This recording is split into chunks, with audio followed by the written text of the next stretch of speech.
Zamanla Kürtleşmiş bazı Türk aşiretleri, boyları vardır veya tersidir. Olmaz değil. Bakın Arap Aleviliği vardır vesaire vardır ama kavim olarak topluca Kürtler Şafii'dir. Dersim Aleviliği Zazadır. Alevi Kürt olmaz diyen benim arkadaşlarım vardı. Ben de hatta biri mezhep, biri ırk.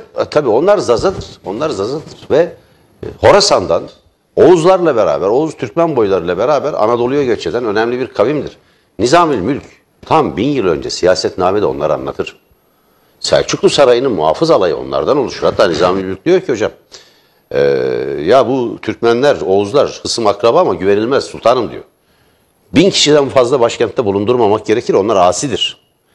O yüzden Deylemliler, yani Zuzu dili konuşan, bugün Zaza dediğimiz Deylemliler güvenilirdirler. Selçukluların en önemli, yani muhafız alayı Selçuklu Sarayı'nı koruyan savaşçı bir kavimdir. Ta bu şeye kadar gider, yani İsmaillilere kadar gider vesaire.